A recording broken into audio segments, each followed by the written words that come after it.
2026ರ Indian premier league ಟೂರ್ನಿಯ ಸಂಭ್ರಮಕ್ಕೆ ಬೆಂಗಳೂರು ನಗರದ ಐತಿಹಾಸಿಕ ಚಿನ್ನಸ್ವಾಮಿ ಕ್ರೀಡಾಂಗಣ ಸಜ್ಜಾಗಿದೆ. ಮಾರ್ಚ್ 28ರಿಂದ ಪಂದ್ಯಾವಳಿ ಆರಂಭವಾಗಲಿದ್ದು, ಉದ್ಘಾಟನಾ ಪಂದ್ಯ ಇದೇ ಕ್ರೀಡಾಂಗಣದಲ್ಲಿ ನಡೆಯಲಿದೆ. ಮೊದಲ ಪಂದ್ಯದಲ್ಲಿ ರಾಯಲ್ ಚಾಲೆಂಜರ್ಸ್ ಬೆಂಗಳೂರು ಮತ್ತು ಸನ್ ರೈಸರ್ಸ್ ಹೈದರಾಬಾದ್ ತಂಡಗಳು ಮುಖಾಮುಖಿಯಾಗಲಿದೆ. ಇದರಿಂದ ಕ್ರಿಕೆಟ್ ಅಭಿಮಾನಿಗಳಲ್ಲಿ ಭಾರೀ ಕುತೂಹಲ ಮೂಡಿದೆ. ಹಿಂದಿನ ಸೀಸನ್ನಲ್ಲಿ ಆರ್ಸಿಬಿ ಟ್ರೋಫಿ ಗೆದ್ದ ಸಂಭ್ರಮಾಚರಣೆಯ ವೇಳೆ ನಡೆದ ಕಾಲ್ತುಳಿತ ಘಟನೆಗಳ ಹಿನ್ನೆಲೆ ಈ ಬಾರಿ ಪ್ರೇಕ್ಷಕರ ಸುರಕ್ಷತೆಗೆ ವಿಶೇಷ ಒತ್ತು ನೀಡಲಾಗಿದೆ. ಕ್ರೀಡಾಂಗಣದ ಒಟ್ಟು ಸಾಮರ್ಥ್ಯ 35,000 ಇದ್ದರೂ ಭದ್ರತಾ ದೃಷ್ಟಿಯಿಂದ ಕೇವಲ 28,000 ಪ್ರೇಕ್ಷಕರಿಗೆ ಮಾತ್ರ ಪ್ರವೇಶ ನೀಡಲು ನಿರ್ಧರಿಸಲಾಗಿದೆ.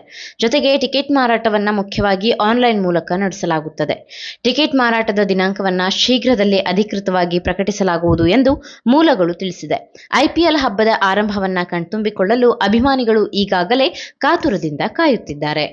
ನೀವು ಸಣ್ಣ ಆಗ್ಬೇಕಲ್ವಾ? ಅದು ಒಂದು ಉತ್ತಮ ಆಹಾರದಿಂದ ಸಣ್ಣ ಆಗ್ಬೇಕಲ್ವಾ? ಪ್ರತಿದಿನ ನಮ್ಮ ಜೀನಿ ಸ್ಲಿಮ್ ನ ಯೂಸ್ ಮಾಡಿ ಯಾವುದೇ ಸೈಡ್ ಎಫೆಕ್ಟ್ ಇಲ್ದಂಗೆ ನೀವು ಸಣ್ಣ ಆಗ್ತೀರಾ.